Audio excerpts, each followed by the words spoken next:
District court Shivpuri के official YouTube channel Lex active lecture series के 5th lecture provision of offenders act 1958 में आप सभी का हार्दिक स्वागत है। इस लेक्चर सीरीज की शुरुआत दिनांक 10 जनवरी 2021 को माननीय पोर्टफोलियो जज शिवपुरी श्री जस्टिस आनंद पाठक साहब एवं माननीय जिला न्याय सत्र न्यायाधीश शिवपुरी श्री विनोद कुमार साहब के प्रयास से पक्षकार, अधिवक्तागण एवं अन्य स्टेक होल्डर्स के लाभ के लिए की गई है। आज इस लेक्चर सीरीज में श्री दिनेश राणा विभाग न्यायाधीश वर्ग 1 Pichhore provision of offenders act 1958 के उद्देश्य एवं विस्तार पर अपना व्याख्यान प्रस्तुत करेंगे। सामान्यतः इस एक्ट का उपयोग न्यायालय द्वारा, अधिवक्ता द्वारा एवं परिवीक्षा अधिकारी द्वारा नहीं किया जाता है, जैसा कि माननीय न्यायमूर्ति SM Sikri, former chief justice of India ने कहा था कि not only the provision officers should be convinced of the advantage of the provision but the judiciary and the bar must become its votaries. Unfortunately, at present, very little serious attention is paid to this respect by the judiciary or the bar.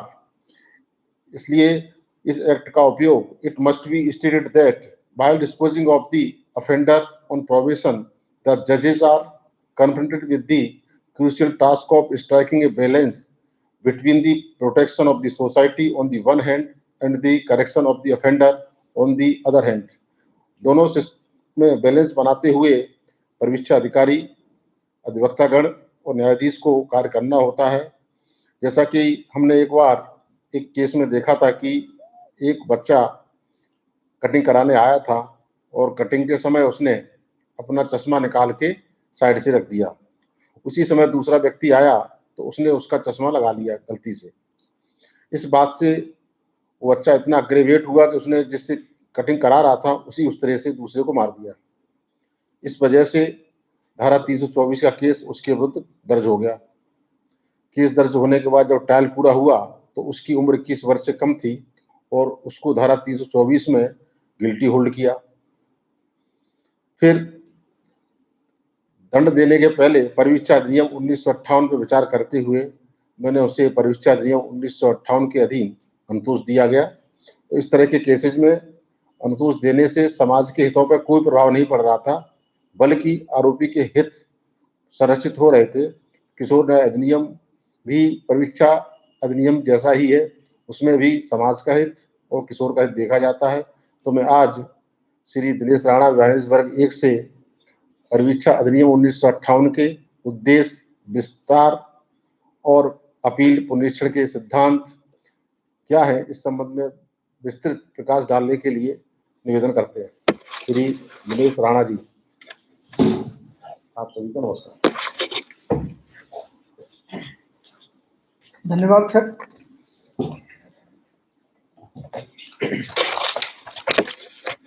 नमस्कार। जिला न्यायालय शिवपुरी के इस YouTube channel Lex ऑटियम पर आप सभी दर्शकों का एक बार पुनः स्वागत है। आज मुझे अपराधी परिवीक्षा अधिनियम 1958 के उद्देश्य एवं विस्तार पर चर्चा करने के लिए अवसर प्राप्त हुआ है। मुझे आशा है कि इस चर्चा का पक्षकार, अधिवक्तागण एवं अन्य स्टेक होल्डर विशेष लाभ प्राप्त कर सकते हैं।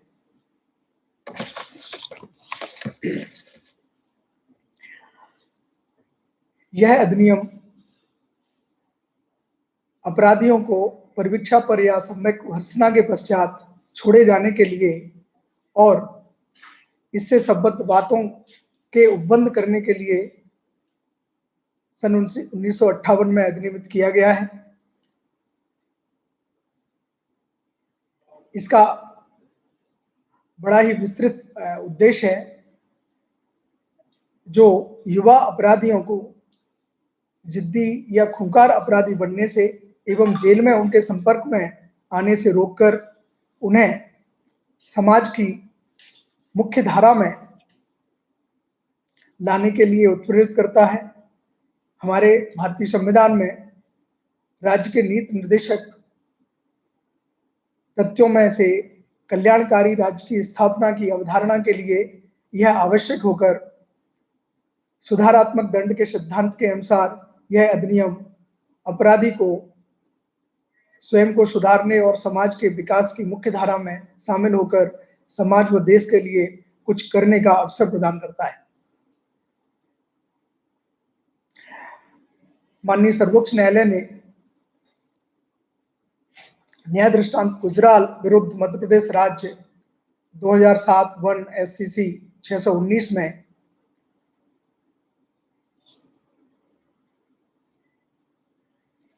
इस अधिनियम पर चर्चा करते हुए इसके उद्देश्य वर्णित किए हैं।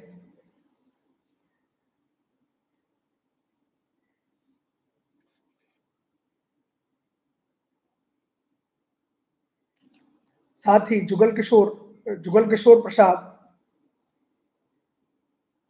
विरुद्ध बिहार राज्य AIR 1972 SC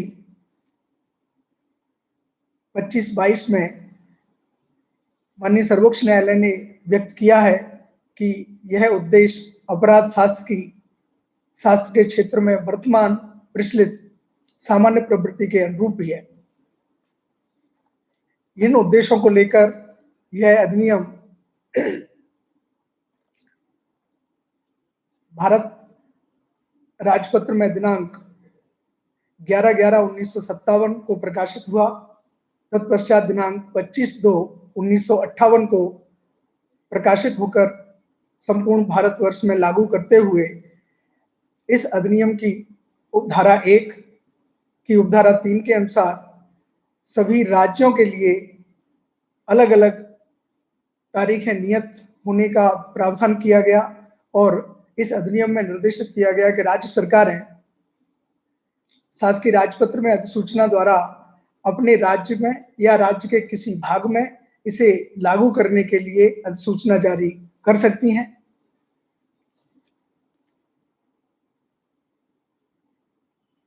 संपूर्ण राज्य में एक साथ भी लागू हो सकता है यह अधिनियम और अलग अलग क्षेत्रों में अलग अलग दिनांकों भी लागू किया जा सकता है।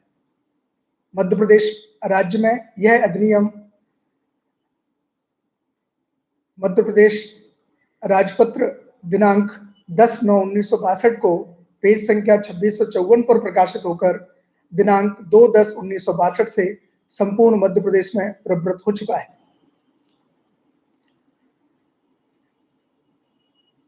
यह अधिनियम में अंतिम धारा 19 में प्रावधान किया गया है कि जहां जिस क्षेत्र में यह अधिनियम लागू हो जाएगा वहां दंड प्रक्रिया संहिता की धारा 360 लागू नहीं होगी, क्योंकि यह एक विशेष विधि है और दंड प्रक्रिया संहिता धारा 360 से कहीं अधिक विस्तृत और ज्यादा मामलों पर लागू होती है।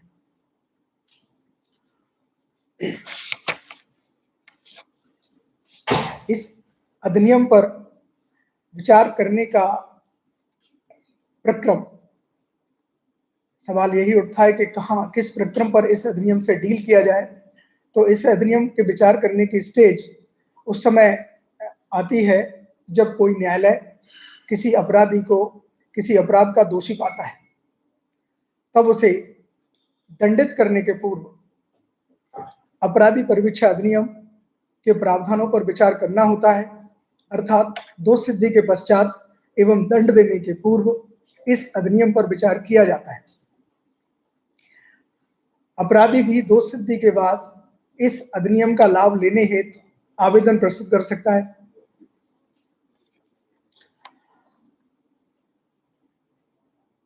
सन 1989 में कर्नाटक राज्य में माननीय उच्च न्यायालय ने अवधारित किया था कि दंडादेश प्राप्त करने के बाद अगर किसी अपराधी को दोषी पाकर दंडादेश दे दिया है तो उसके बाद यदि कोई अभियुक्त आवेदन करता है इस पर विचार नहीं किया जा सकता।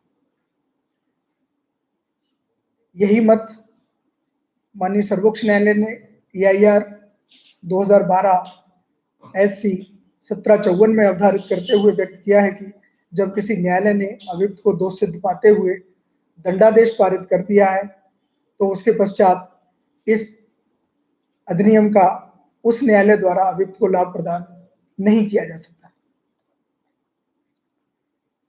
इस अधिनियम की धारा 2 में विभिन्न परिभाषाएं दी गई हैं, जिसमें संहिता का अर्थ दंड प्रक्रिया संहिता से है।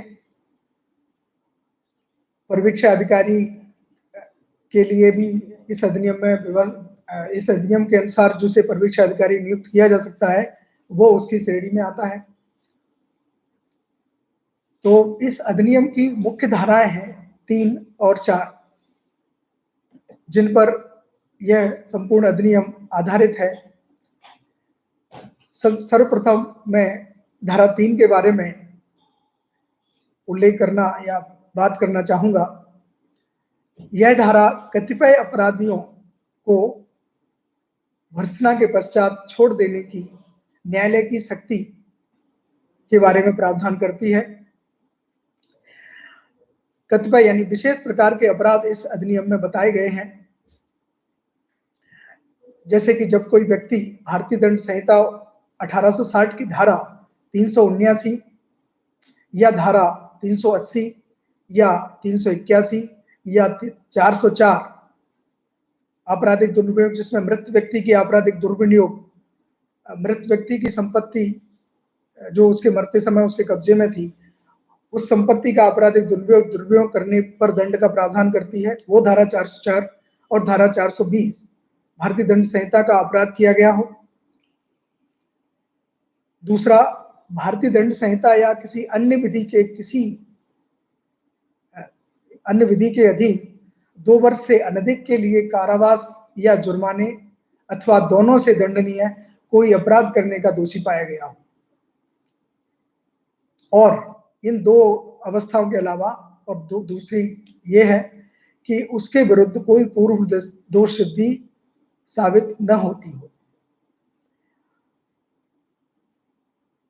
ऐसे मामलों में जब न्यायालय उस व्यक्ति को दोषी पाता है तो उसी न्यायालय की यह राय है कि मामले की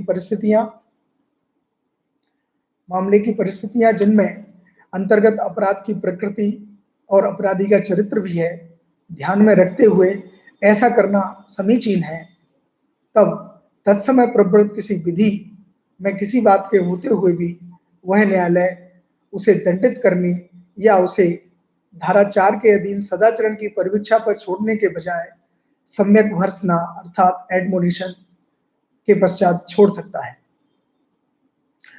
तो यह धारा सभी समन विचारणी मामलों में, जैसा कि बताया गया है, समन विचारणी मामले 2 वर्ष तक के दंडनीय अपराधों से संबंधित होते हैं। तो विचारण किसी भी धारा में किया गया हो, लेकिन यहाँ दोषी पाने वाली बात है।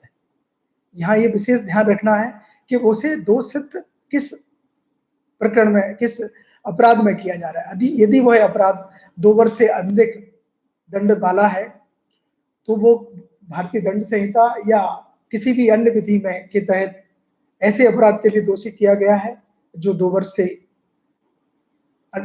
तक के कारावास से दंडनीय है, तो इस धारा 3 एप्लीकेबल हो सकती है। इसके अलावा अगर ये भी नहीं है तो जो विशेष प्रकार के अपराध इसमें बताए गए हैं, जैसे चोरी वाले अपराध हैं 379, 380, 381, 404 और छल 420, इन मामलों में आपको इन पर विचार करना है। तो यहाँ केवल एडमोनिशन पर छोड़ दिया जाता है, उसकी भर्त्सना करके छोड़ दिया जाता है, उससे कोई बॉन्ड लेने की या उससे किसी प्रकार की जमानत प्रतिभू लेने की आवश्यकता नहीं होती, ना कोई समय सीमा निर्धारित की जाती है। दूसरा, धारा 4 कतिपय अपराधों में सदाचरण की परिवीक्षा पर छोड़ने की न्यायालय की शक्ति प्रदान करती है। ये जो मामले धारा 3 में नहीं आते या उसमें आते हैं, जो मामले वो उनमें ये बड़ा विस्तृत है, इसमें अपर लिमिट निर्धारित कर दी गई है, यानी कि ऐसे अपराध का दोषी पाया जाता है कोई व्यक्ति जो मृत्युदंड या आजीवन कारावास से दंडनीय नहीं है, अर्थात वह किसी भी अवधि तक के कारावास से दंडनीय हो सकता है, 20, 30, 40, 50। सिर्फ आजीवन कारावास से दंडनीय ना हो और मृत्युदंड से दंडनीय नहीं हो, वहां धारा 4 अप्लाई हो जाती है। तो जिस न्यायालय ने उस व्यक्ति को दोषी पाया है ऐसे अपराध के लिए जो आजीवन कारावास या मृत्युदंड से दंडनीय नहीं है, तो और उसकी राय है कि मामले की परिस्थितियों को, जिनमें अपराध की प्रकृति और अपराधी का चरित्र भी है, ध्यान में रखते हुए उसे सदाचरण की परिवीक्षा पर छोड़ना समीचीन है। तब तत्समय प्रवृत्त किसी अन्य विधि में किसी बात के होते हुए भी न्यायालय उसे तुरंत दंडित करने के बजाय यह निर्देश दे सकेगा कि उसे पृथुओं सहित या रहित उसके द्वारा ऐसा बंध पत्र देने पर उसे छोड़ दिया जाए। कैसे बंध पत्र? जिसमें 3 वर्ष से अधिक की ऐसी कालावधि के दौरान जैसी न्यायालय निर्दिष्ट करे आहूत किए जाने पर उपस्थित होगा और दंडादेश प्राप्त करेगा। पहली शर्त यह हो सकती है। और इस बीच परिशांति कायम रखेगा, ये भी एक शर्त होगी। तीसरी, सदाचारी रहेगा, ये भी एक शर्त होगी। पर इसमें भी एक प्रोविजन है। वैसे ये सेक्शन जो है, जहां सकेगा बस वर्ड इस्तेमाल किया है मे, दोनों में धारा 3 और धारा 4 में जो ये दर्शित करता है, जो एक निर्देश देता है एक तरह से कि इस शक्ति का प्रयोग सोच समझकर केवल इन्हीं में जो निर्धारित हैं, इस दोनों धाराओं में जो विचार करने के बिंदु बताए गए हैं उन पर विचार करना है। अब यानी अपराध की प्रकृति, अपराधी का चरित्र और प्रकरण की परिस्थितियां जिनके अधीन अपराध घटित हुआ, जो विचारण न्यायालय के समक्ष निर्णय सुनाए जाने वक्त या दोषी पाए जाने वक्त क्लियर हो जाती है। इन्हीं आधारों पर अगर छोड़ेगा, परंतु न्यायालय का यह भी इस धारा 4 का लाभ प्राप्त करने के लिए, लाभ देने के लिए यह समाधान होना भी जरूरी है कि अपराधी या उसके प्रतिभू यदि कोई हो, नियत निवास स्थान या उस स्थान में नियमित उपजीविका है जिस पर वह न्यायालय क्षेत्राधिकार का प्रयोग करता है। अर्थात जिस न्यायालय द्वारा इस अधिनियम पर विचार किया जा रहा है वहां या तो अपराधी का निवास हो या उसके प्रतिभू का निवास हो, या अपराधी की कोई नियमित उपजीविका हो या उसके प्रतिभूति की नियमित उपजीविका हो, और उस दौरान जिस अवधि के लिए उसे बंध पत्र लिया जा रहा है या प्रतिभू ली जा रही है, उस दौरान वह उस क्षेत्र में रहता हो या उपजीविका करता हो, जिसके लिए वह ये बंध पत्र दिया जा रहा है। तो ये एक पहला वाला परिणतुक है, इसका हर्डल है, इस पे जरूर समाधान कर लेना चाहिए। अर्थात किसी बाहरी व्यक्ति को बाहरी प्रतिभूति पर जिस पर उस न्यायालय का क्षेत्राधिकार नहीं है, उसके लिए यह नहीं छोड़ा जाएगा। इस प्रकार बंध पत्र पर धारा 4 का लाभ उस अपराधी को नहीं दिया जाएगा। इस धारा की उपधारा 4, धारा 4 की उपधारा 4 यह भी एक अपेक्षा करती है, जिसके अनुसार उपधारा 1 के अधीन कोई आदेश करने के पूर्व न्यायालय के बारे में, मामले के बारे में संबंधित परिवीक्षा अधिकारी की रिपोर्ट पर यदि कोई हो, वह न्यायालय विचार करेगा। यद्यपि इसमें वर्ड यदि कोई हो इस्तेमाल किया गया है, किंतु यह ऑप्शनल नहीं है, मतलब इसके लिए इसमें छूट नहीं मिल सकती कि यदि कोई अगर नहीं है तो उस पर बिना विचार किए भी हम धारा 4 का लाभ दे सकेंगे। धारा 4 का लाभ देने के लिए उसके पूर्वव्रत की जानकारी भी होनी चाहिए। अपराधी का चरित्र कैसे पता चलेगा? इसके लिए माननीय सर्वोच्च न्यायालय ने पूर्व में भी कई न्याय दृष्टांतों में यह अनुमत दिया है, यह अवधारित किया है कि यह मैंडेटरी है, यह आवश्यक है कि धारा 4 का लाभ देने के लिए अपराधी की संबंध में परिवीक्षा अधिकारी से रिपोर्ट तलब की जाए और अभी अभी लेटेस्ट स्टेट ऑफ एमपी विरुद्ध मान सिंह के प्रकरण में जो 2019-10 SCC 661 में प्रकाशित हुआ है, साइटेशन है इसका, मैं अवधारित किया है कि धारा 4 पर दार के तहत परिवीक्षा पर छोड़ने के पूर्व यह आज्ञापक है कि संबंधित परिवीक्षा अधिकारी की रिपोर्ट प्राप्त कर उस पर विचार किया जाए। इस कारण उपधारा 2 में अंकित जो शब्द है, यदि कोई हो, वह इस परिप्रेक्ष्य में प्रयोग किया जा सकता है कि न्यायालय ने परिवीक्षा पर विचार करने के लिए परिवीक्षा अधिकारी से रिपोर्ट प्राप्त करने के लिए उसे सम्मन्स किया, सूचना पत्र भेजा, और यह यदि परिवीक्षा अधिकारी सूचना भेजने के प्राप्त करने के बाद किसी कारण से रिपोर्ट प्रस्तुत करने में असमर्थ रहता है, तब यदि कोई हो शब्द एक इस्तेमाल किया गया है, जो बहुत ही एक्सट्रीम परिस्थितियां हो सकती हैं, किसी कारण से अगर रिपोर्ट नहीं आ पा रही है, तब हम इस पर विचार कर सकते हैं। इस प्रकार उपरोक्त शक्ति न्यायालय के विवेकाधिकार पर पूरी तरह आधारित है, क्योंकि धारा 3 और धारा 4 दोनों में ही में शब्द का इस्तेमाल किया गया है, जिसका प्रयोग धारा 3 में दिए गए कतिपय प्रकृति के अपराधों में दोषी पाए गए प्रथम अपराधी के संबंध में है, जबकि धारा 4 के अधीन आजीवन या मृत्युदंड से दंडनीय अपराध को छोड़कर अन्य अपराधों में दोषी पाए गए अपराधियों के लिए किया जा सकता है। धारा 3 केवल भर्त्सना पर छोड़ने का प्रावधान करती है, जबकि धारा 4 3 वर्ष से अनधिक अवधि के लिए परिवीक्षा पर छोड़ने का प्रावधान करती है, यानी 1 वर्ष का भी हो सकता है, 2 वर्ष का भी हो सकता है। यह न्यायालय के विवेकाधिकार पर आधारित है कि अपराध की प्रकृति और अपराधी के चरित्र को देखते हुए वह उसे कितने वर्ष की सदाचरण की परिवीक्षा पर पृथुओं सहित या पृथुओं रहित बंधपत्र निष्पादित करने पर छोड़े। उक्त प्रावधानों के अनुसार कुछ सामान्य अंतर हैं धारा 3 में, वो मैं समझता हूं कि अब इस समय बताना जरूरी है। तो विशेष प्रकार के अपराध धारा 3 में हो गए हैं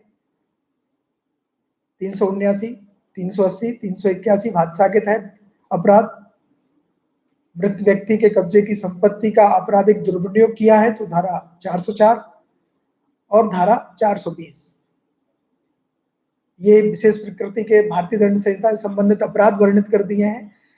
अगर ये नहीं है तो ऐसे भारतीय दंड संहिता में वर्णित ऐसे कोई अपराध का दोषी पाया जाता है जिसमें 2 वर्ष से अधिक के कारावास की दंड की सजा का प्रावधान है, और अन्य किसी अपराध में भी, अन्य किसी अपराध विधियों में भी भारतीय दंड संहिता के अलावा अन्य किसी अपराध का दोषी पाया जाता है तो उसमें भी 2 वर्ष तक की सजा के लिए ये धारा 3 का लाभ दिया जा सकता है।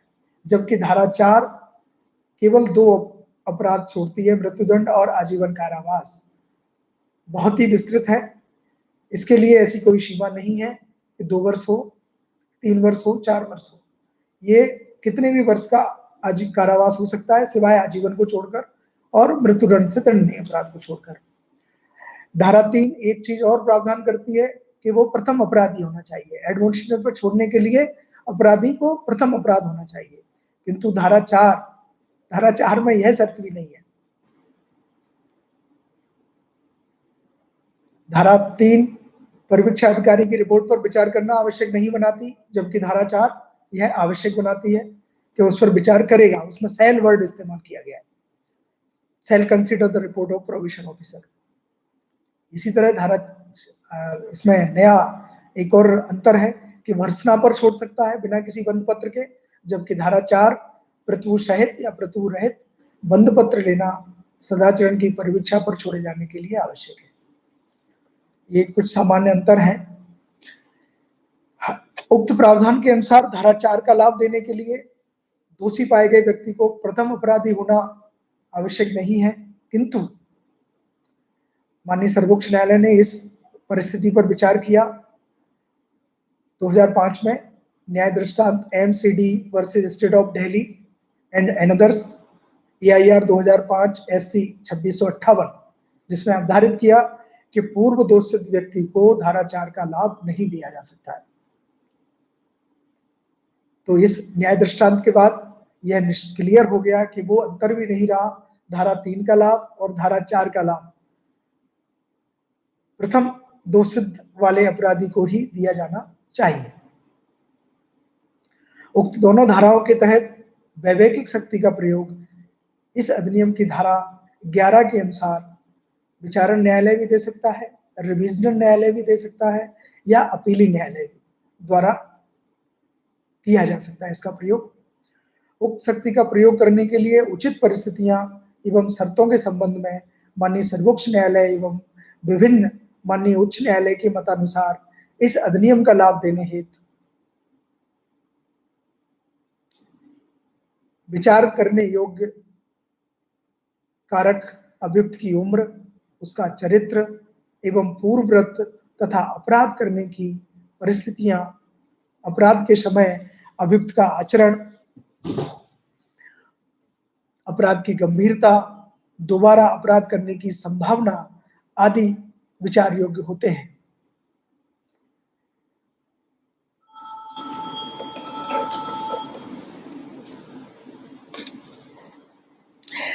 यह मत AIR 1979, SC 664 एवं 2013 criminal law reporter 367 Gujarat high court ने किया और माननीय सर्वोच्च न्यायालय ने AIR 1979 SC 964 में जो कारक बताए जिन पर विचार करना है वह है उसका उम्र, चरित्र, पूर्वव्रत मतलब और अपराध करने की परिस्थितियां जिनमें अभियुक्त द्वारा अपराध किया गया है, अपराध का अभियुक्त का आचरण, अपराध की गंभीरता और दोबारा करने की संभावना है। माननीय सर्वोच्च न्यायालय ने एक अन्य न्याय दृष्टांत में Sitaram Paswan and others versus state of Bihar AIR 2005 SC 3534 में न्यायिक विवेकाधिकार प्रयोग करने के लिए मार्गदर्शी सिद्धांत निर्धारित किए हैं, जिसके अनुसार संबंधित न्यायालय का उक्त प्रावधानों में प्रयुक्त में शब्द पर ध्यान देते हुए विवेकाधिकार का प्रयोग अपराध की प्रकृति, अपराधी का चरित्र एवं प्रकरण की संपूर्ण परिस्थितियों को ध्यान में रखकर उचित प्रकरणों में किया जाना चाहिए। अभियुक्त एवं शिकायतकर्ता के मध्य कई बार विचार प्रश्न आता है कि रंजिश के कारण काफी सारा बचाव मैक्सिमम रंजिश पर आधारित रहता है अभियुक्त का। तो अभियुक्त एवं शिकायतकर्ता के मध्य अगर रंजिश है या पूर्व शत्रुता है तो वह परिवीक्षा पर विचार करने के लिए उचित आधार नहीं है। अतः केवल इसी आधार पर परिवीक्षा का लाभ नहीं दिया जा सकता है। प्रकरण की परिस्थितियां और अपराध की प्रकृति, अपराधी का चरित्र जो धारा 3 और धारा 4 में वर्णित हैं, उन्हीं के आधार पर इसमें विचार कर सकते हैं, जिसके लिए उनको ध्यान में रखते हुए अपराधी परिवीक्षा अधिकारी की रिपोर्ट परिवीक्षा अधिकारी की रिपोर्ट आवश्यक है और परिवीक्षा अधिकारी की रिपोर्ट से ही उसकी अभियुक्त की परिस्थितियों के बारे में पता चलेगा, अन्यथा हमें उस प्रकरण की पूरी परिस्थितियां प्राप्त नहीं हो सकेंगी। इसीलिए पूर्व में जैसा कि माननीय उच्च न्यायालय ने निर्धारित किया कि परिवीक्षा अधिकारी की रिपोर्ट आवश्यक है, उसे जरूर देखा जाए। माननीय सर्वोच्च न्यायालय ने धारा 324/34 में दोषी पाए गए प्रथम अपराधी पिता पुत्र को के संबंध में AIR 2009 SC सप्लीमेंट 2020 में यह मत व्यक्त किया है कि पूर्व रंजिश इसके लिए उचित कारक नहीं है। प्रश्न यह उठता है अब किन परिस्थितियों में कुछ ऐसे वो दिए जाएं कि किन में अनुज्ञात करने के लिए उचित प्रकरण है, कौन से प्रकरण धारा 3 का लाभ देने के लिए उचित है और कौन से प्रकरण धारा 4 का लाभ देने के लिए उचित है। तो धारा 3 का लाभ देने के लिए उचित प्रकरणों में एक दिल्ली उच्च न्यायालय का प्रकरण है जिसमें अवधारित किया गया है कि एक छात्र अपने साथी छात्र से आपस में झगड़ने के कारण उसे धारा 323 का दोषी पाया गया, हादसा का दोषित किया गया। तो ऐसा प्रकरण उसे भर्त्सना पर छोड़ने के लिए, एडमोनिशन पर छोड़ने के लिए उचित प्रकरण था। तो उस छात्र को भर्त्सना पर छोड़कर प्रकरण समाप्त किया गया ताकि उसका भविष्य बेकार न हो सके। इसी प्रकार एक धारा 420 से संबंधित प्रकरण है। बैंक से छल करके लोन प्राप्त किया गया, अभियुक्त को दोषी पाया गया 420 में, लेकिन उसने सारी लोन राशि चुका दी थी, तब उसे अपराधी परिवीक्षा अधिनियम का लाभ देना उचित पाया गया। एलटीसी के फर्जी बिल लगाकर क्लेम प्राप्त करने का प्रयास किया गया, तो धारा 420/511 भारतीय दंड संहिता के दोषी पाए गए व्यक्ति को भी परिवीक्षा अधिनियम का लाभ देना उचित पाया गया। इसके अलावा फैक्ट्री एक्ट से संबंधित प्रकरण है, उनमें भी परिवीक्षा अधिनियम का लाभ दिया जा सकता है। हमारे दुर्घटना स्वरूप जो प्रकरण होते हैं 279, 337, 338, यहाँ तक कि 304A, क्योंकि वो 2 वर्ष, अधिकतम 2 वर्ष तक के कारावास से दंडनीय अपराध है। तो इस तरह के प्रकरणों में धारा 3 का लाभ दिया जा सकता है, किंतु जहां बड़ी संख्या में दुर्घटना के फलस्वरूप, एक उदाहरण है इसमें जहां लापरवाही के कारण, ड्राइवर की लापरवाही के कारण एक यात्री बस जिसमें करीब 30 यात्री सवार थे, पुल क्रॉस करके, पुल तोड़कर नदी में, नहर में चली गई और सभी यात्रियों की मृत्यु हो गई। तो वहां ऐसे परिस्थितियां यह दर्शित कर रही हैं कि इसमें अपराधी को धारा 3 या धारा 4 का लाभ नहीं दिया जाए। इसी प्रकार धारा 4 का लाभ देने के लिए कुछ प्रकरण हैं जिनमें स्वतंत्र लड़ाई होती है, फ्री फाइट, अभियुक्त द्वारा। एक बड़ा प्रकरण है ये, 302 के तहत विचारित हुआ था। मृतक व्यक्ति पर अभियुक्त द्वारा हमला किया गया था और इस कारण उसे 302 से उन्मोचित दोष मुक्त करते हुए धारा 304 पार्ट 2 सेपरेटेड धारा 149 के अधीन 3 वर्ष के कारावास से दंडित किया गया था। हाईकोर्ट में भी उसे लाभ नहीं मिला। मामला माननीय सर्वोच्च न्यायालय के समक्ष पहुंचा तो उसकी शैक्षणिक योग्यता एवं वर्तमान पेशा आदि पर विचार करते हुए माननीय सर्वोच्च न्यायालय ने न्याय दृष्टांत मोहम्मद मुनीर आलम बनाम बिहार राज्य AIR 2010 SC 698 में परिवीक्षा पर नियुक्त करने को निर्देशित किया गया।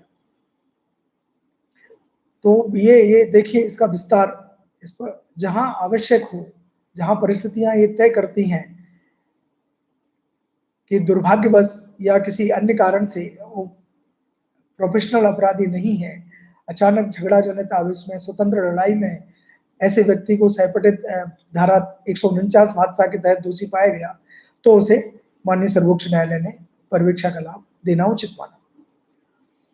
इसी तरह एक अन्य न्याय दृष्टांत 1996 एक CRCJ 156 में माननीय सर्वोच्च न्यायालय ने ही केवल एक घूसा मारने वाले 18 वर्ष के अभियुक्त को 10 साल पश्चात धारा 304 भाग 2 में दोषी पाया गया, तो उसे परिवीक्षा का लाभ देना उचित पाया।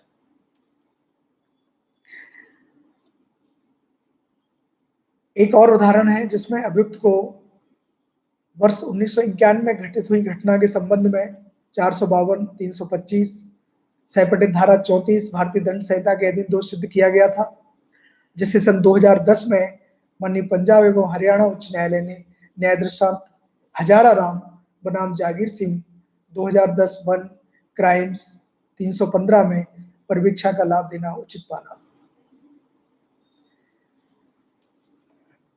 तो प्रकरण की लंबित परिस्थितियां 2010 और 91 करीब 19 साल तक वो इसमें रहा, तो 300, 452 और 325 जैसे अपराध में अपराधी को परिवीक्षा अधिनियम का लाभ दिया गया। अपराध करते समय 20 वर्ष की आयु के व्यक्ति को धारा 452 और 397 भारतीय दंड संहिता के तहत दोषी पाते हुए 7 वर्ष का कारावास दिया गया था। परिवीक्षा अधिकारी की रिपोर्ट तलब की गई, जिसके अनुसार सुसंगत समय में वह एक कारपेंटर की सेवा देकर एक सभ्य निम्न मध्य आय वर्ग के परिवार का सदस्य था, किंतु किसी कुसंगति के कारण एक पिक्चर या मूवी से उत्प्रेरित होकर कथित अपराध में शामिल हो गया, तो उसे माननीय उच्चतम न्यायालय ने परिवीक्षा का लाभ प्रदान करते हुए दंडादेश निलंबित कर दिया। यह न्याय दृष्टांत AIR 1983 SC 654। फरियादी को साधारण उपपत्तियां कारित होने पर माननीय सर्वोच्च न्यायालय ने धारा 307 के प्रकरण में भी 307 हादसा के प्रकरण में भी दोषी पाए दोषसिद्ध अभियुक्त की दोषसिद्धि अपास्त करते हुए उसे धारा 323 में दोषसिद्ध किया और फिर परिवीक्षा अधिनियम का लाभ दिया। AIR 1994 SCW 1451। पक्षकारों के मध्य समझौता होने पर धारा 324 भारतीय दंड संहिता के तहत दोषी पाए गए व्यक्ति को परिवीक्षा का लाभ दिया जाना भी माननीय सर्वोच्च न्यायालय ने उचित माना, जो AIR 2011 SC 2049 वाले प्रकरण में तय किया गया। इसी प्रकार धारा 325 हादसा के तहत दोषी पाए गए व्यक्ति को 1 वर्ष के लिए सजा रक्षण की परिवीक्षा पर रिहा किया गया। AIR 1977 SC 1991। पक्षकारों के बीच कोई पूर्व शत्रुता या रंजिश नहीं थी। अचानक झगड़ा जनित आवेश में घटना घटित हुई और अभियुक्त को धारा 307 149 हादसा में दोषमुक्त कर धारा 325 323 सैपटित धारा 149 हादसा में दोष सिद्धि कायम रखते हुए परिवीक्षा का लाभ दिया गया। यह न्याय दृष्टांत 2016 2 MPLJ 652। तो इस तरह के प्रकरण हैं, ये एडजस्टिव नहीं है, ये लिस्ट पूर्ण नहीं है। इसमें कई सारे ऐसे प्रकरण जोड़े जा सकते हैं जो परिवीक्षा लाभ देने के लिए उचित है। यह उस न्यायालय के समक्ष प्रकट हुई परिस्थितियां, जैसा कि धारा 3 और 4 में जो विचार करने के लिए कारक बताए गए हैं, उन पर विचार करने के पश्चात उस शक्ति का विवेकी शक्ति का प्रयोग माननीय उच्च न्यायालय और माननीय सर्वोच्च न्यायालयों के उपरोक्त न्याय दृष्टांतों के पालन में किया जा सकता है। अब कुछ प्रकरण ऐसे भी हैं जिनमें धारा 4 या धारा 3 का लाभ दिया जाना उचित नहीं होगा। ऐसे ही प्रकरण पूर्व जारी न्याय दृष्टांतों से, माननीय सर्वोच्च न्यायालय के मतों से उन पर भी विचार कर सकते हैं। तो ऐसे प्रकरण हैं जिनमें जो लाभ देने के लिए अयोग्य है। इसमें सबसे प्रसिद्ध केस है संजय दत्त फिल्म अभिनेता का। माननीय सर्वोच्च न्यायालय ने संजय दत्त विरुद्ध state of Maharashtra AIR 2003 SC 2687 में निर्धारित किया कि आर्म्स एक्ट के तहत अपराधों में AK-56 राइफल एवं 9mm पिस्टल रखने का दोषी पाए गए व्यक्ति को धारा 4 का लाभ नहीं दिया जा सकता है। इसी तरह अभियुक्त पर धनराशि के दुरुपयोग करने का अपराध सिद्ध हुआ था। जो धनराशि थी, जो अपराध में जो धनराशि का दुरुपयोग किया गया था, उसकी गंभीरता व्यापक स्तर पर थी, जिसे माननीय मद्रास उच्च न्यायालय ने न्याय दृष्टांत N सोलवराज बनाम राज्य 2010 क्रिमिनल लॉ जनरल में परिवीक्षा का लाभ देना उचित नहीं माना। भ्रष्टाचार निवारण अधिनियम में ही एक सेक्शन है जिसके तहत ये लागू नहीं होता है, फिर भी एक न्याय दृष्टांत है 1992 क्रिमिनल लॉ जनरल 3264 कर्नाटक की ये DV का फैसला है, जिसमें भ्रष्टाचार निवारण अधिनियम के तहत रिश्वत लेने के संबंधित अनैतिक अपराध में परिवीक्षा का लाभ नहीं दिया जा सकता। एक हमारे न्यायालयों से संबंधित प्रकरण है जिसमें एक वकील जो कोई भी एकेडमिक योग्यता नहीं रखता था, बिना उचित योग्यता के 8 साल तक वकालत का व्यवसाय करने वाले व्यक्ति को धारा 419 420 हादसा के तहत दोषी पाते हुए परिवीक्षा का लाभ देना उचित नहीं माना। न्याय दृष्टांत 1998 क्रिमिनल लॉ जर्नल 675। तो जहां नैतिक अधमता शामिल हो जाती है, मॉरल एप्टीट्यूड के अपराधों में इस अधिनियम का लाभ दिया जाना उचित नहीं है। इसी तरह एक आपत्तिजनक चित्रों के ताश के पत्ते बेचने वाले अपराधी को धारा 292 हादसा में दोषी पाए जाने पर भी परिवीक्षा अधिनियम का लाभ देना उचित नहीं माना है। यह है EIR 1974 SC 1230। खाद्य अपमिश्रण निवारण अधिनियम फूड एडल्ट्रेशन एक्ट 1954 के तहत अपराधों के दोषी व्यक्तियों को परिवीक्षा अधिनियम का लाभ नहीं दिया जा सकता है। ये EIR 1974 SC 228 में अवधारित किया गया था। हालांकि इस अधिनियम में संशोधन किया जा चुका है। 1976 में इस अधिनियम में किए गए संशोधन के अनुसार धारा 20AA जोड़ दी गई है, जिसमें यह प्रावधान किया गया है कि यदि दोषी पाए जाते समय अपराधी 18 वर्ष या उससे कम आयु का नहीं है तो उसे परिवीक्षा अधिनियम का लाभ नहीं दिया जा सकता है। अर्थात केवल उसी व्यक्ति को परिवीक्षा अधिनियम का लाभ दिया जा सकता है फूड एडल्ट्रेशन एक्ट में, केवल उसी व्यक्ति को जो 18 वर्ष से कम आयु का है। तो कहीं ऐसे अधिनियमों में जहां विशेष प्रावधान कर दिए गए हैं कि इस अधिनियम में दोषी पाए गए व्यक्तियों को अपराधी परिवीक्षा अधिनियम का लाभ नहीं दिया जाएगा, उनमें विचार नहीं किया जा सकता। और जहां नहीं है वहां हमें इन प्रावधानों का, धारा 3 और 4 के प्रावधानों का लाभ देने पर विचार करना है।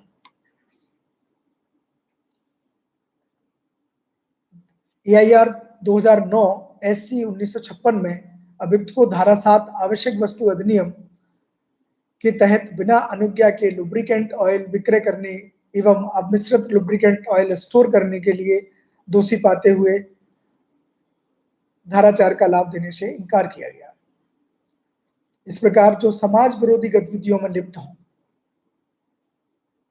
उन मामलों में भी, ऐसे अपराध जिनमें जो समाज विरोधी गतिविधियां दर्शित करते हों, उन मामलों में भी इस अधिनियम का लाभ नहीं दिया जाना चाहिए। जैसे कि फर्जी मार्कशीट प्राप्त करके मेडिकल कोर्स के लिए एडमिशन प्राप्त करने वाले छात्र को धारा 471 भारतीय दंड संहिता का दोषी पाते हुए माननीय सर्वोच्च न्यायालय ने परिवीक्षा का लाभ देना उचित नहीं माना, क्योंकि उसका अपराध व्यापक स्तर पर सोसाइटी को प्रभावित करता था।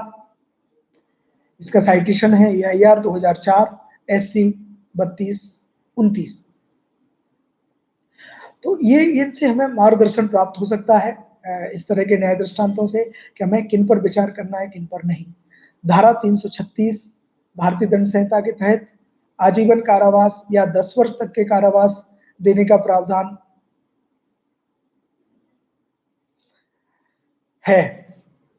तो प्रश्न यह उठता है कि यह आर्गुमेंट हो सकता है आपके सामने, या एडवोकेट इसका प्रयास कर सकते हैं कि भाई इसमें आजीवन कारावास भी है धारा और 10 वर्ष तक के कारावास का प्रावधान भी है, तो अगर 436 के दोषी पाए गए व्यक्ति को भी धारा 4 का लाभ दिया जाए। किंतु यह प्रश्न बॉम्बे हाईकोर्ट के सामने उत्पन्न हुआ, जिसमें उन्होंने 2011 क्रिमिनल लॉ जर्नल 1418 DB का फैसला है ये बॉम्बे हाईकोर्ट का, तो उन्होंने इसका लाभ देने से इनकार कर दिया कि यह उसकी परिधि में, धारा 4 की परिधि में नहीं आता, क्योंकि यह ऐसे अपराध के लिए दोषी पाया गया है जिसमें आजीवन कारावास भी दिया जा सकता है। इसी प्रकार सिनेमेटोग्राफी एक्ट 1952 की धारा 7 के तहत एक ब्लू फिल्म दिखाने के दोषी व्यक्ति को भी इस अधिनियम का लाभ दिया जाना उचित नहीं माना है। EIR 2013 SC 641। धारा 354 भारतीय दंड संहिता के तहत भी इस तरह का एक माइनर बालिका के साथ ऐसा अपराध किया गया था। तो दोषी को अपराध की गंभीरता को देखते हुए इस अधिनियम का लाभ देना उचित नहीं माना। 2015 EIR SC W 3293। इसी प्रकार एक टीनेजर लड़की को अपहरित करते हुए व्यावसायिक उद्देश्य के लिए लैंगिक कार्य करने के लिए विवश किए जाने का दोषी व्यक्ति को भी इस अधिनियम का लाभ देना उचित नहीं माना है। EIR 1979 SC 1948। तो ये कुछ दृष्टांत हैं। यह लिस्ट संपूर्ण नहीं है, इसमें और कई मामले जोड़े जा सकते हैं और कई मामले परिस्थितियों के अनुसार विचार में लिए जा सकते हैं। कुछ ऐसे मामले आते हैं, तर्क होता है कोर्ट के सामने हमेशा कि ऐसे मामले जिनके कारण अभियुक्त को सास की सेवा से हटाया जा सकता है, तो इन मामलों पर भी विचार किया गया। माननीय सर्वोच्च न्यायालय, माननीय हाईकोर्ट के समक्ष इस तरह के विचार आए या परिस्थितियां आई। तो 20 वर्षीय गवर्नमेंट सर्वेंट व्यक्ति था जब अपराध किया गया, उसके द्वारा 20 वर्ष की उम्र का था और उसके पीछे एक बड़ी फैमिली का भरण पोषण करता था। कारावास के दंडादेश के कारण उसका जॉब जा सकता था। घटना कारित हुए, ये तो बड़ा पुराना केस था, 41 वर्ष बीत चुके थे उसे सुप्रीम कोर्ट तक पहुंचते पहुंचते। तो सुप्रीम कोर्ट ने उसे, लेकिन उसकी पूर्व दोष सिद्धि नहीं थी, प्रथम अपराध था, तब प्रकरण की परिस्थितियों को देखते हुए उसे परिवीक्षा का लाभ देना उचित माना। इसका साइटेशन EIR 1985 SC 1278। एक अन्य मामले में जो थोड़ा सा इससे डिफर है, किंतु माननीय सर्वोच्च न्यायालय द्वारा न्याय दृष्टांत 2010-8 SCC 573 में अवधारित किया है कि गबन के दोषी बैंक कर्मचारी को केवल इस आधार पर कि उस सर्विस में बने रहने का दावा नहीं कर सकता, वह इस आधार पर सर्विस में बने रहने का दावा नहीं कर सकता कि उसे परिवीक्षा का लाभ देने पर छोड़ा गया है। यानी वो विभागीय कार्रवाई के लिए अधिकार नहीं है उसका।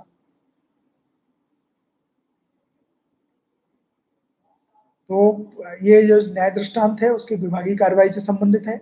बैंक कंडक्टर, एक बस कंडक्टर था जिसे 6 माह की सजा दी गई थी। घटना सन 1975 में घटित हुई थी। इस कारण वह अपना जॉब खो सकता था, अतः उसे माननीय सर्वोच्च न्यायालय ने 1 साल की परिवीक्षा पर छोड़ना उचित माना है। 1987 SC क्रिमिनल 791। अब यहाँ इस अधिनियम से संबंधित सुसंगत प्रावधान भारतीय दंड संहिता में भी है, दंड प्रक्रिया संहिता में भी है, जिसकी धारा 361, 360 तो लागू नहीं होती है धारा, इस अधिनियम की धारा 19 के अनुसार, लेकिन धारा 361 जो एक मैंडेटरी प्रावधान करती है वह यह है कि दंड की किसी मामले में न्यायालय किसी अभियुक्त के संबंध में अपराधी परिवीक्षा अधिनियम 1958 के उपबंधों के अधीन कार्रवाई कर सकता था, और अगर उसने ऐसा नहीं किया है तो वह ऐसा न करने के विशेष कारण अपने निर्णय में अवलिखित करेगा।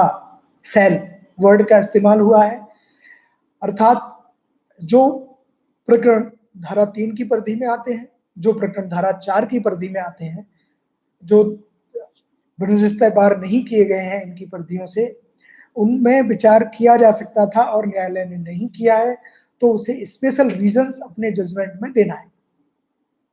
ये मैंडेटरी प्रोविजन है धारा 361 का, जो यह दर्शित करता है, यह इंगित करता है, यह निर्देश देता है कि हमें इस अधिनियम पर विचार किया जाना चाहिए उचित प्रकरणों में जिनमें कर सकते थे। अगर नहीं किया है तो न करने के आप अपने कारण निर्णय में अवलिखित कीजिए। इस संबंध में माननीय सर्वोच्च न्यायालय द्वारा जो साइटेशन में अवधारित किया गया है EIR 1965 SC 444 और EIR 2013 SCC 2687।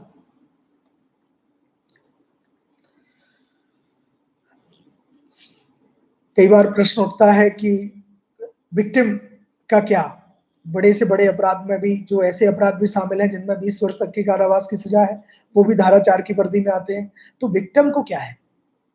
तो ये अधिनियम उसके लिए भी प्रावधान करता है। अधिनियम की धारा 5 बहुत ही महत्वपूर्ण है, जो दंड प्रक्रिया संहिता की धारा 357 के अनुरूप है।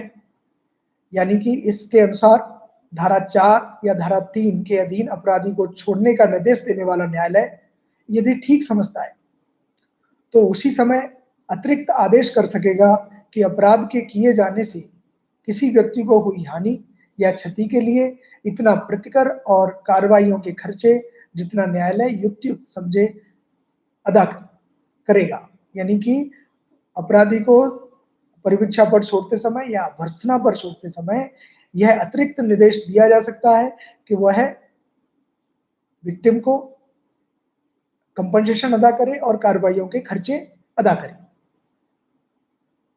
यह प्रतिकर बिल्कुल उसी तरह अनुरूप है और दंड प्रक्रिया संहिता के प्रावधान 420, 421 जो जुर्माने की तरह वसूलने के लिए होते हैं, वो इसके लिए भी लागू होंगे।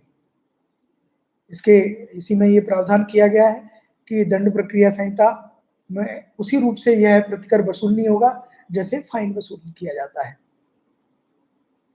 और यह भी प्रावधान है, यदि अपराध से संबंधित किसी एक्ट के लिए, किसी कार्य के लिए अगर अपराधी के विरुद्ध कोई सिविल कार्रवाइयां नुकसानी के लिए, क्लेम पाने के लिए संचालित है, तो क्लेम सिविल न्यायालय क्लेम दिलाने की जब उसको नुकसानी दिलाएगा, उसकी गणना में इस प्रतिकर राशि को लिया जाएगा।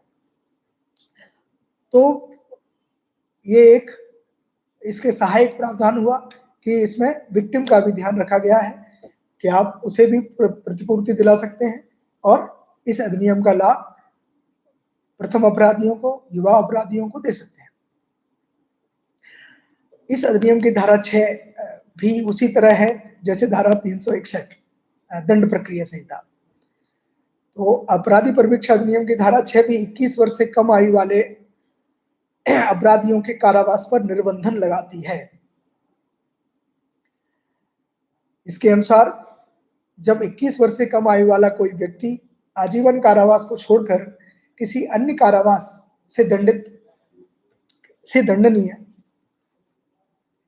किसी अपराध का दोषी पाया जाता है, तब न्यायालय उसे तब तक कारावास से दंडित नहीं करेगा जब तक कि उसका समाधान नहीं हो जाता कि मामले की परिस्थितियों को, जिसके अंतर्गत अपराध की प्रकृति और अपराधी का चरित्र भी है, ध्यान में रखते हुए यह वांछनीय नहीं होगा कि उसे धारा 3 या 4 का लाभ दिया जाए।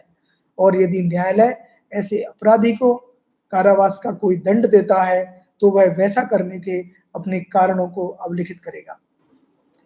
यानी यह भी ऐसे व्यक्ति को जो 21 वर्ष से कम आयु का है, परिवीक्षा के लिए इंटाइटल भी था, उस धारा 3 और धारा 4 के परिधि में आता था और उसका लाभ नहीं दिया गया है, तो मामले की परिस्थितियों पर विचार करते हुए ऐसा वांछनीय नहीं था कि उसे लाभ दिया जाए।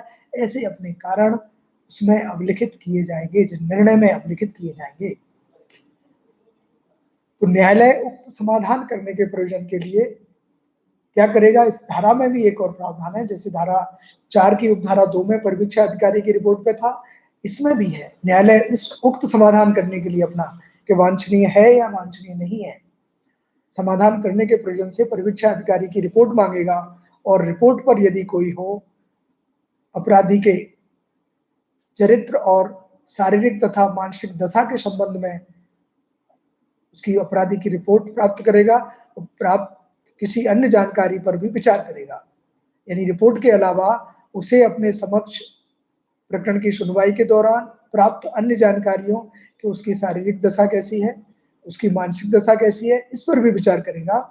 और विचार करने के बाद फिर यह निष्कर्ष पर पहुंचेगा कि उसे उसका दिया जाना उचित था या नहीं, और न देने के अपने कारण अवलिखित करेगा, जिसका आधार परिवीक्षा अधिकारी की रिपोर्ट हो सकती है, अपराधी का चरित्र हो सकता है, उसकी शारीरिक और मानसिक दशा हो सकती है। माननीय सर्वोच्च न्यायालय द्वारा न्याय दृष्टांत राम प्रकाश विरुद्ध state of Himachal Pradesh AIR 1973 SC 780 में अवधारित किया है कि धारा 3 और धारा 4 का लाभ इन्हीं प्रावधानों में किए गए उपबंधों एवं शर्तों के अनुसार ही दिया जा सकता है। अब यहाँ यह प्रश्न उत्पन्न होता है कि 21 वर्ष की आयु का निर्धारण किस समय किया जाए? अपराध करते समय जब अपराधी ने अपराध किया था, वह तारीख तय करेगी कि वह 21 वर्ष का था या नहीं था। दूसरा, क्या वह तारीख तय करेगी जब अभियुक्त को विचारण न्यायालय ने दोषी पाया। तीसरा, अब विचारण न्यायालय विचार नहीं करता है और दंडित करके छोड़ देता है, तब क्या विचारण न्यायालय द्वारा अपीली पुनरीक्षण न्यायालय द्वारा दोष सिद्धि को अपास्त करते हुए, अपीली न्यायालय द्वारा दोष सिद्धि को अपास्त करते हुए ऐसा आदेश किया गया है। उस समय उसके आयु का निर्धारण उस दिनांक से होगा, या दोष मुक्ति का आदेश अपास्त करते हुए अपीली न्यायालय द्वारा जब उसे दोष मुक्ति का आदेश अपास्त करते हुए अपीली न्यायालय द्वारा उसे दोषी पाया गया है, उस समय होगा। तो इस संबंध में माननीय सर्वोच्च न्यायालय ने रामजी मिश्रा एवं अनर्स विरुद्ध state of Bihar PIR 1963 SC 1088 में अवधारित किया है कि धारा 6 के तहत अभियुक्त की उम्र उस दिनांक को निर्धारित की जाएगी जिस दिनांक को विचारण न्यायालय द्वारा धारा 6 एवं सेपरेटेड धारा 3 व 4 पर विचार किया जा सकता था। अर्थात जब धारा दंडादेश जिस दिनांक को पारित किया विचारण न्यायालय ने, और वह स्टेज है जो प्रक्रम बताया गया था पूर्व में, वह स्टेज है जब हमें इस अपराधी परिवीक्षा अधिनियम पर विचार करना है, उसी दिनांक को उसकी उम्र को ध्यान में रखा जाएगा। यह माननीय सर्वोच्च न्यायालय ने रामजी मिश्रा विरुद्ध state of Bihar AIR 1963 SC 1088 में अवधारित करते हुए इस प्रश्न का समाधान किया।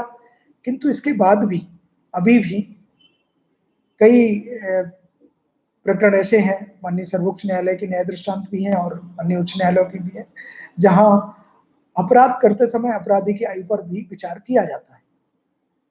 लेकिन धारा 6 जैसा कि इस न्याय दृष्टांत में किया है, इस न्याय दृष्टांत में जो मत प्रतिपादित किया उसको ओवररूल्ड नहीं किया गया है कहीं भी, क्योंकि इसमें ही कहा गया है कि जब विचार करता है 21 वर्ष के आयु के किसी व्यक्ति को जेल भेजने का निर्बंधन है। इसमें ये नहीं कहा गया जब अपराध करते समय, जुवेनाइल एक्ट में अपराध करते समय अपराधी की आयु देखी जाती है। रामजी मिश्रा में यही प्रश्न उठाया गया था कि जुवेनाइल एक्ट और इसमें विभेद है। वहां अपराध के समय अपराध उसकी बच्चे की आयु निर्धारित की जाती है, तो यहाँ भी अपराध के समय आयु निर्धारित की जाए, जिसे सुप्रीम कोर्ट ने अस्वीकार करते हुए कहा कि ये विचार करने की योग्य की धारा है 6, 21 वर्ष के आयु को जेल भेजने का निर्बंधन है, इसलिए ये उस समय विचार में लिया जाएगा जब जेल भेजने का प्रश्न उत्पन्न होता है। तो यहाँ ये न्याय दृष्टांत महत्वपूर्ण है। यहाँ न तो विचारण न्यायालय ने और न ही अपीली न्यायालय ने, यहाँ तक कि माननीय उच्च न्यायालय ने भी धारा 6 की शर्त पूरी होने पर परिवीक्षा पर विचार न किया हो, तो माननीय सर्वोच्च न्यायालय स्वयं आदेश कर सकता है परिवीक्षा का, या उच्च न्यायालय को ऐसा करने का निर्देश दे सकता है। यह AIR 1972 SC 2014। तो यह अधिनियम सभी अपराध विधियों पर लागू होता है, वहां के सिवाय जहां किसी विशेष अपराधों में इसके लागू होने को विनिर्दिष्ट है, रोका न गया हो। जैसे एट्रोसिटीज SC एक्ट 1989 की धारा 20 प्रावधान करती है कि उस अधिनियम के तहत दोषी पाए गए व्यक्तियों को अपराधी परिवीक्षा अधिनियम का लाभ नहीं दिया जाएगा, तो नहीं दिया जाएगा। PC act, prevention of corruption act की धारा 5(2) भी इसी प्रकार का प्रावधान करती है। खाद्य मिश्रण अधिनियम की धारा भी इसी प्रकार का प्रावधान करती है कि अभियुक्त को केवल 18 वर्ष वो सीमा लगाती है, और जो 18 वर्ष के ऊपर के मैटर हमारे यहाँ सामान्य न्यायालयों में नहीं आते, वो जुवेनाइल बोर्ड में जाते हैं। तो खाद्य अपमिश्रण निवारण अधिनियम वाले मामले में भी अपराधी परिवीक्षा अधिनियम पर विचार नहीं किया जाता है। अब आता है परिवीक्षा अधिकारी की रिपोर्ट। धारा 7 में इसके संबंध में प्रावधान किया गया है कि यह रिपोर्ट जब न्यायालय मंगाएगा, मंगाने की रिपोर्ट स्टेज नहीं लिखा है कोई भी कि कब न्यायालय प्राप्त करेगा। हालांकि विचार करते समय ही प्राप्त किए जाने का धारा 4 की उपधारा 2 में प्रावधान है, किंतु इस बारे में भी कोई रोक नहीं है कि यदि न्यायालय को विचारण के दौरान कोई उसके ऐसे व्यक्ति है जो शासकीय सेवक है, विद्यार्थी है, का विचारण चल रहा है, तो उसके चरित्र के बारे में, उसके पूर्व वृत्त के बारे में परिवीक्षा अधिकारी की रिपोर्ट कॉल की जा सकती है। परिवीक्षा की अधिकारी की जो रिपोर्ट पेश की जाएगी कोर्ट के समक्ष, वह पूरी तरह गोपनीय होगी। ऐसा प्रावधान अधिनियम की धारा 7 में है। किंतु न्यायालय अगर ठीक समझे तो उसका सार यदि वह उसे लगता है कि अपराधी को इसका सार संसूचित किया जाना आवश्यक है, तो संसूचित कर सकेगा, सार कर सकेगा। और यह भी धारा 7 यह भी प्रावधान करती है कि उसे अगर वह इसके प्रतिकूल है या उसके, तो वह रिपोर्ट में अंकित तथ्यों के सुसंगत विषयों से उसको साक्ष्य देने का अवसर भी दे सकेगा अपराधी को। तो यह एक प्रकरण जब डिस्पोजल होता है, जब हम निर्णय कर देते हैं तो सोचते हैं चलिए ये प्रकरण डिस्पोजल हो गया, लेकिन यह उसकी पश्चात की कार्रवाइयां हैं, डिस्पोजल की बाद की कार्रवाइयां हैं, जो हमें समाज के हित को ध्यान में रखते हुए, देश के हित को ध्यान में रखते हुए, क्योंकि हमारे युवा या प्रथम अपराधी जो दुर्भाग्यवश किसी अपराध में फंस गए हैं या अपराध हो गया है, उनसे चूक हो गई है, उनको एक अवसर देने के लिए हमें ये एक्सरसाइज करनी है। तो उसके करने से हम इस अधिनियम के उद्देश्य को पूरा कर सकते हैं। तो इस तरह हमें अपराधी परिवीक्षा के अधिनियम के तहत परिवीक्षा अधिकारी से ऐसे अपराधियों के बारे में रिपोर्ट प्राप्त करनी है और विचार करना है, और रिपोर्ट में अगर कोई प्रतिकूल तथ्य हैं और उनके संबंध में, उनसे संगत बातों के संबंध में अपराधी को साक्ष्य पेश करने का अवसर दे सकते हैं।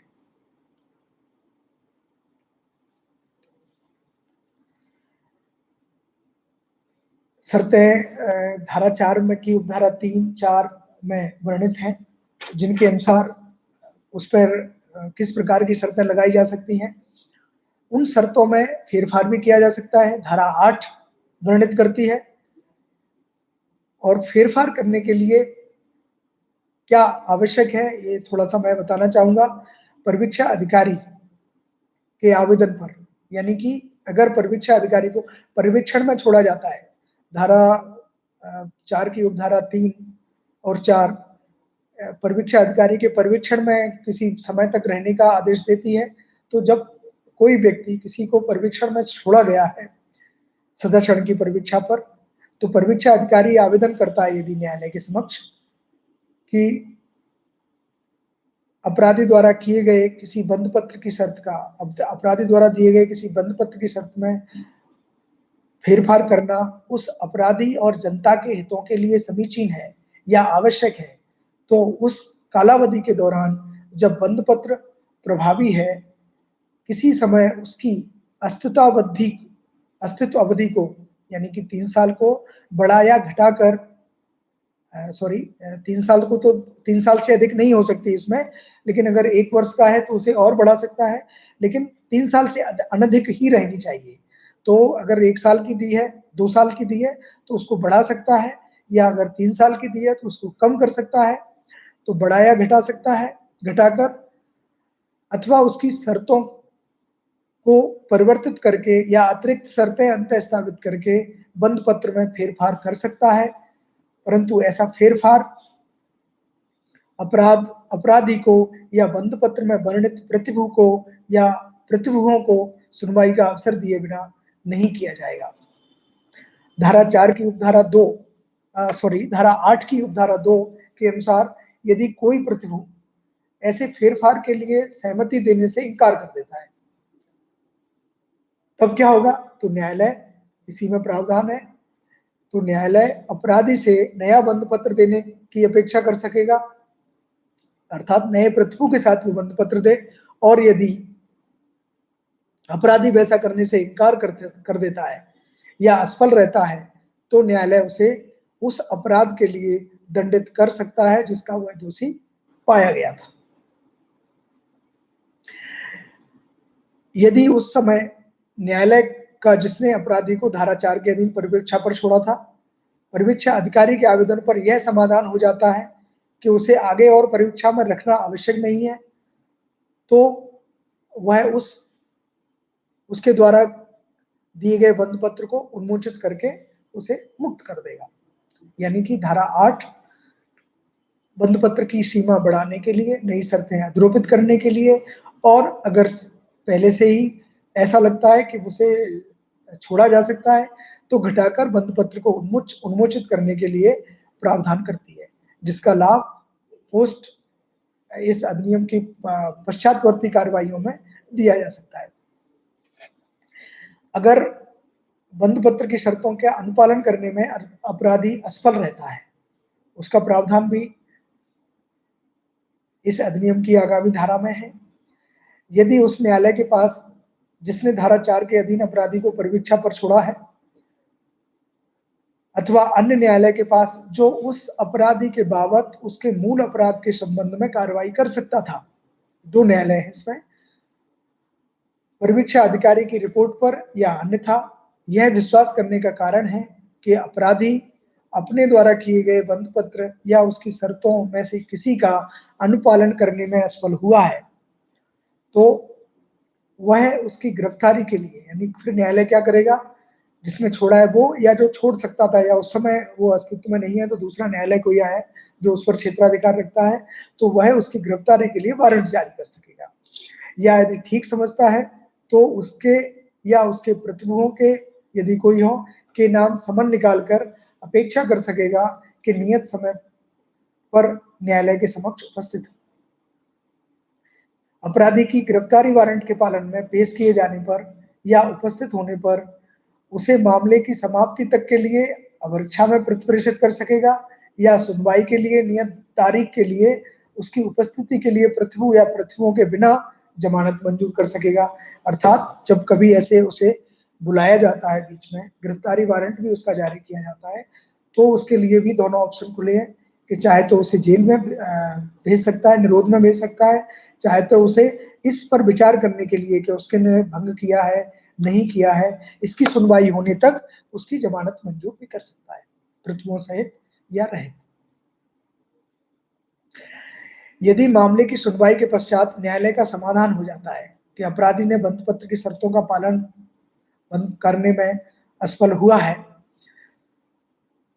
तो वह उसे तत्काल उस मूल अपराध के लिए दंडित कर सकेगा, यानी जिसमें वह दोषी पाया गया था तो उसे उस अपराध के लिए दंडित कर सकेगा।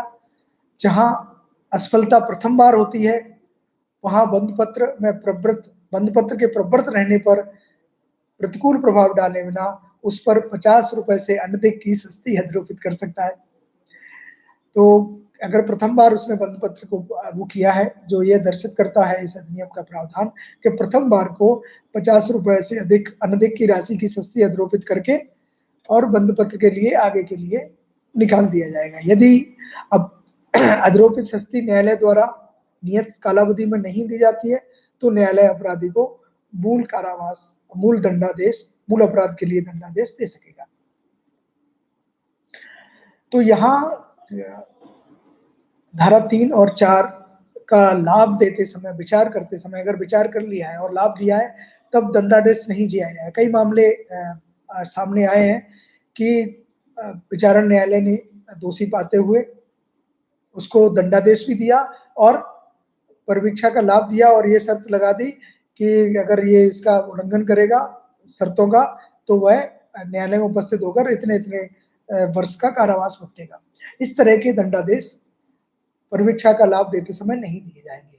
दंडादेश देने और दोष सिद्ध करने के बीच की स्थिति है परिवीक्षा अधिनियम का प्रयोग।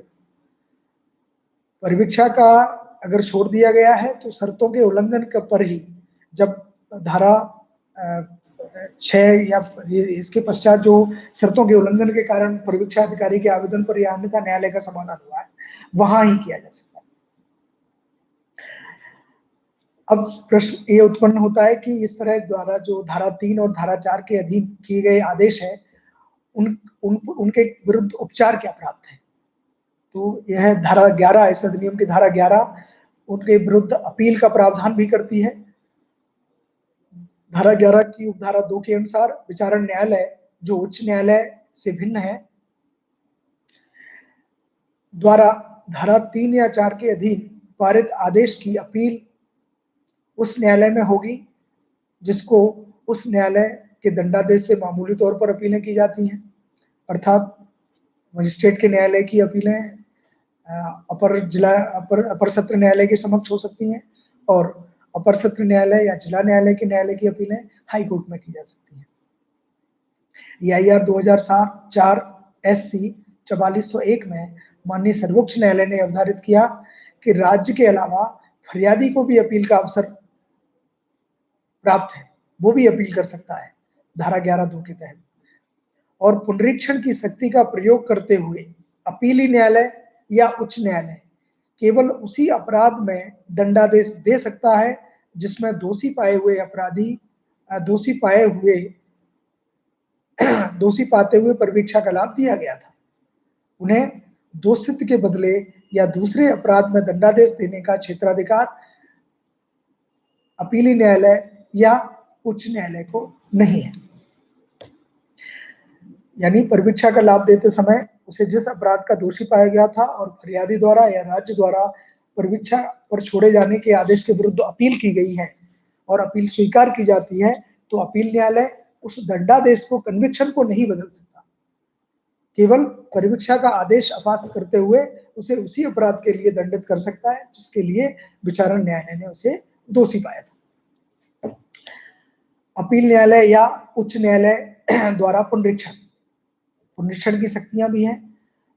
धारा 11 के तहत जब किसी अपराधी को धारा 3 या 4 के अधीन कोई आदेश दिया गया है, तब अपील न्यायालय या उच्च न्यायालय अपनी पुनरीक्षण की शक्तियों का प्रयोग करते हुए ऐसे आदेश को अपास्त कर सकेगा और उसके बदले में ऐसे अपराधी को विधि अनुसार दंडादेश दे सकेगा, किंतु उससे अधिक दंड नहीं दिया जाएगा जो दोषी पाने वाला न्यायालय दे सकता था। धारा 11(4)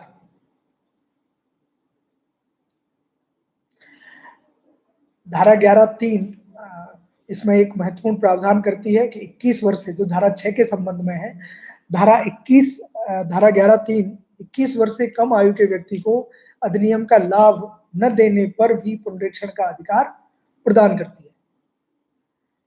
यानी जो मैंडेटरी प्रोविजन है कि आपको न देने के कारण अपने निर्णय में लिखने हैं और अगर वो कारण लिखे, उन कारणों का भी पुनरीक्षण किया जा सकता है, उस निर्णय का, उस कारणों वाले का पुनरीक्षण किया जा सकता है। धारा 11(3) के अनुसार यदि 21 वर्ष से कम आयु का कोई व्यक्ति अपराध करने का दोषी पाया जाता है और उसके संबंध में धारा 3 और 4 के अधीन कार्रवाई करने से इनकार कर उसे जुर्माने के सहित या बिना कारावास का दंडादेश दिया जाता है, जिसकी कोई अपील नहीं हो सकती है या अपील नहीं की जाती है, तो दंड प्रक्रिया संहिता में या किसी अन्य विधि में अंतर्विष्ट किसी बात के होते हुए भी वह न्यायालय जिसमें ऐसे न्यायालय की अपीलें मामूली तौर पर की जाती हैं, या तो स्वप्रेरणा से यानी सोमोटो भी किया जा सकता है, या दोषित व्यक्ति अथवा परिवीक्षा अधिकारी द्वारा किए गए आवेदन पर मामले का अभिलेख मंगा सकेगा और उसकी परीक्षा कर सकेगा और ऐसा आदेश कर सकेगा जैसा वह ठीक समझे। धारा 12, इस अधिनियम की धारा 12 जुवेनाइल एक्ट की याद दिलाती है, जो दोष सिद्धि से संलग्न निर्हरता को हटाने के बारे में प्रावधान करती है, जिसके लिए इस अधिनियम के उद्देश्य तक पहुंचने के लिए आवश्यक है। अधिनियम की धारा 12 के अनुसार यदि किसी व्यक्ति को इस अधिनियम की धारा 3 या 4 का लाभ दिया गया है, तो किसी अन्य विधि में अंतर्विष्ट किसी अन्य बात के होते हुए भी ऐसी विधि के अधीन किसी अपराध की दोष सिद्धि में संलग्न निहरता यदि कोई है, निहरता यानी डिस्क्वालिफिकेशन यदि कोई है, को ग्रसित नहीं करेगी। अर्थात परिवीक्षा अधिनियम का लाभ प्राप्त करने के बाद वह दोष सिद्धि के कारण डिस्क्वालीफाई नहीं माना जाएगा। अगर किसी एक्ट में किसी दोष सिद्धि के कारण कोई नियोक्ता प्रावधानित की गई है, कोई ऐसा प्रावधान किया गया है कि इस अधिनियम के तहत दोषी पाया गया तो व्यक्ति फला के लिए निर्योग्य हो जाएगा। तो अगर धारा 12 यह प्रावधान करती है कि अगर उसे परीक्षा पर छोड़ दिया गया है कन्विक्शन के बाद, तो ऐसा कन्विक्शन उसकी लिए कोई निर्योग्यता नहीं बनेगा। परंतु इसमें भी एक प्रोविजियो दिया है कि धारा 4 के अधीन छोड़ दिए जाने के बाद, धारा 3 में छोड़ दिए जाने के बाद कोई प्रोविजियो नहीं है, वो निर्योग्यता नहीं होगी क्योंकि वो छोटे मामलों को समाहित करती है। परंतु धारा 4 के अधीन छोड़ दिए गए जाने के बाद उसी मूल अपराध के लिए, यानी कि उसने वह भंग कर दिया, परीक्षा अधिकारी ने रिपोर्ट पेश की और न्यायालय ने उसे फिर मूल अपराध के लिए उसी में दोषी दंडित कर दिया, तो ये धारा 12 की बात लागू नहीं होगी, यानी फिर उसकी निर्योग्यता नहीं हटाई जाएगी। माननीय सर्वोच्च न्यायालय ने AIR 1988 SC 285 में अवधारित किया है कि ऐसा दंडादेश भविष्य में शासकीय सेवा प्राप्त करने के लिए बाधा या निर्योग्यता नहीं होगा। एक अन्य न्याय दृष्टांत 1987-2 ATC 500 में माननीय सर्वोच्च न्यायालय ने अवधारित किया है कि नैतिक अधमता, मॉरल टर्पिट्यूड वाले अपराधों में दोष सिद्धि के बाद परीक्षा का लाभ प्राप्त होने पर भी निर्हरता नहीं हटेगी। ये 1987 में विचार हुआ, जिसमें नैतिक अधमता वाला अपराध शामिल था। मॉरलिटी, मेन चीज मॉरलिटी, जो दिमाग से करता है आदमी, और इसमें मॉरलिटी की सारी सीमाएं पार कर दी गई हैं। ऐसे अपराधों में अगर उसको लाभ प्राप्त हो गया है परीक्षा का गलती से या किसी भी प्रकार, तो भी वह ये जो है इस निर्योग्यता को नहीं हटाएगा। AIR 1990 SC 987 परीक्षा में प्रावधान किया गया है या अवधारित किया गया है, परीक्षा पर छोड़ा जाना सेवा से बर्खास्त व्यक्ति को वापस सेवा प्राप्त करने का अधिकार नहीं देता है।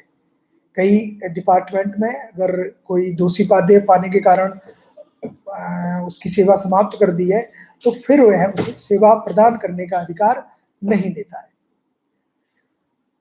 इसी प्रकार 2010-8 SCC 573 में शासकीय सेवक को भारतीय दंड संहिता की धारा 323 के तहत दोषी पाकर सदाचरण की परीक्षा पर छोड़ा गया था, तो उसकी दोष सिद्धि उसकी सेवा को प्रभावित नहीं करेगी, ये माननीय सर्वोच्च न्यायालय ने अवधारित किया। 1998 में 1998 SCC L&S 245 में यह धारा में व्यक्त किया गया कि यह धारा यदि दोष सिद्धि से कोई अयोग्यता प्राप्त होती है तो उसे हटा देती है, किंतु विभागीय दंडादेश से संरक्षण प्रदान नहीं करती, यानी विभागीय जानकारी विभागीय कार्रवाई से संरक्षण नहीं करती है।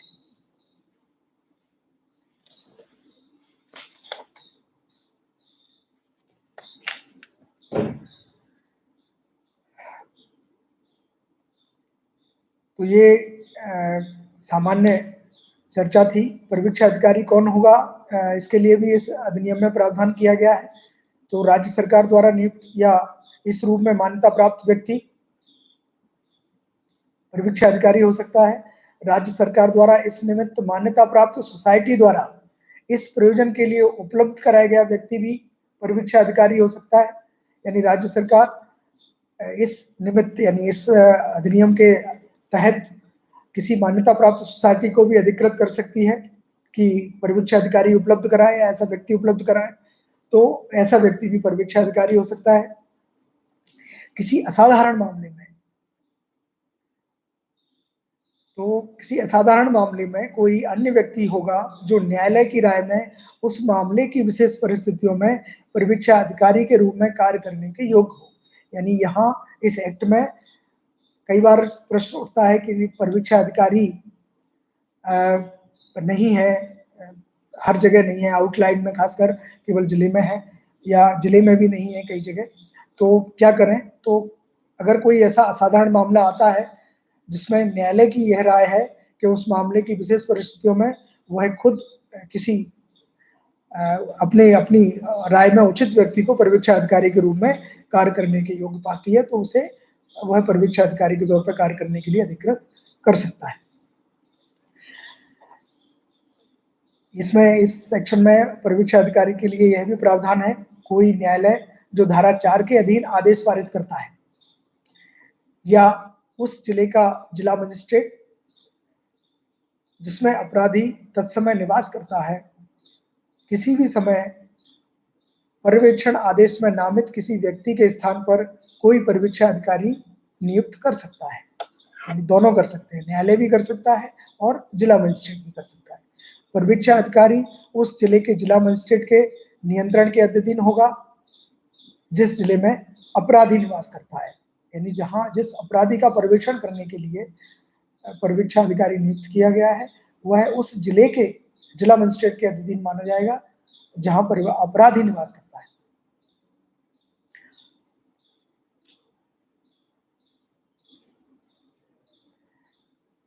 परिवीक्षा अधिकारी के कर्तव्य के संबंध में धारा 4 है, जिसे परिवीक्षा अधिकारी देख सकते हैं। धारा 15 के अनुसार परिवीक्षा अधिकारी भारतीय दंड संहिता की धारा 21 के अर्थ में लोक सेवक समझा जाएगा। और धारा 16 ये कहती है कि परिवीक्षा अधिकारी या इस अधिनियम में के अधीन किसी अन्य अधिकारी के द्वारा की गई कोई सद्भाव पूर्वक किसी कार्रवाई के कारण उसके विरुद्ध कोई कार्रवाई नहीं होगी, यानी संरक्षण प्रदान होती है। धारा 17 राज्य सरकार को नियम बनाने के लिए, राज्य और केंद्र सरकार के अनुमोदन से नियम बनाने के लिए राज्य सरकार केंद्र सरकार के अनुमोदन से नियम बना सकती है, यह प्रावधान करती है। लेकिन अभी मध्य प्रदेश में इस तरह के कोई नियम तैयार नहीं किए गए हैं। माननीय सर्वोच्च न्यायालय द्वारा न्याय दृष्टांत AIR 1976 SC 2566 में अवधारित किया है कि धारा 6 के प्रावधान आज्ञापक हैं तथा न्यायालय को उनका विस्तृत रूप से प्रयोग करके युवा पीढ़ी को प्रोफेशनल अपराधी बनने से रोककर उन्हें समाज के विकास में सहायक बनाना चाहिए।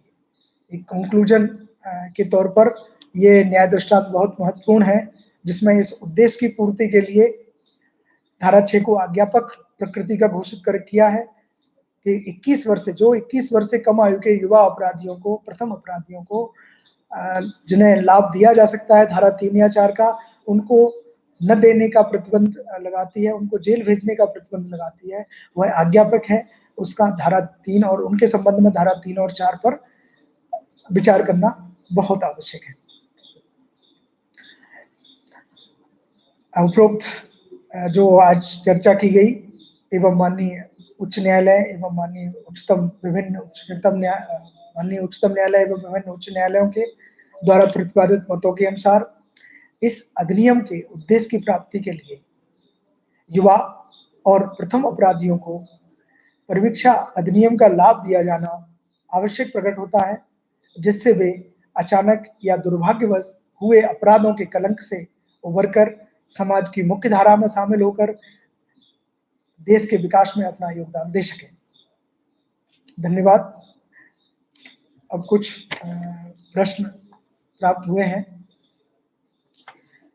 पहला प्रश्न है राहुल सोलंकी जी का, जिन्होंने पूछा है परिवीक्षा का लाभ लेने के लिए एप्लीकेशन किस स्टेज पर देना होगा। तो जैसा कि स्टेज मैंने सबसे इस लेक्चर के इस चर्चा के प्रारंभ में बताई, जहां दोषी पाया गया है, दोषी के पहले अपराधी को परिवीक्षा अधिनियम का लाभ प्राप्त करने का भी अधिकार नहीं है, क्योंकि वो दोषी नहीं है। तो इसकी स्टेज दोषी पाने के बाद पैदा होती है। कन्विक्शन हेल्ड करने के बाद दंडादेश देने के पूर्व वह यह निवेदन कर सकता है, एप्लीकेशन फाइल कर सकता है कि उसके संबंध में ऐसी परिस्थितियां हैं प्रकरण में, अपनी बात रखते हुए एप्लीकेशन फाइल कर सकता है और उस पर विचार किया जाएगा। जहां दोषी दंडादेश दे दिया उसके बाद उसकी एप्लीकेशन पर विचार नहीं किया जाएगा। AIR 2012 SC 1754, यानी दंडादेश पारित करने के बाद फिर उस न्यायालय के हाथ में कुछ नहीं रहता है जिसने दंडादेश पारित किया है। दूसरा प्रश्न है क्या 120 आईपीसी में लाभ मिल सकता है? देखिए, लाभ देने के लिए अगर उसका ऑफेंस आजीवन कारावास या मृत्युदंड से दंडनीय नहीं है, तो उसका लाभ उसे मिल सकता है। तो 120 बी किस अपराध की परिकल्पना के कारण, उसे षड्यंत्र के कारण उसे दोषी ठहराती है, उसमें प्रावधान है। तो इसकी लाभ के लिए, धारा 4 का लाभ के लिए खासकर कोई अधिनियम सीमित नहीं है। इसमें केवल दंड की उच्चतम सीमा वाले दंड से दंडनीय अपराधों को सीमित किया गया है। मृत्युदंड और आजीवन कारावास से दंडनीय अपराध का दोषी नहीं पाया जाना चाहिए, वो इस अधिनियम का लाभ ले सकता है। तो धारा 120 में भी इस अधिनियम का लाभ प्राप्त हो सकता है। धन्यवाद। Thank you.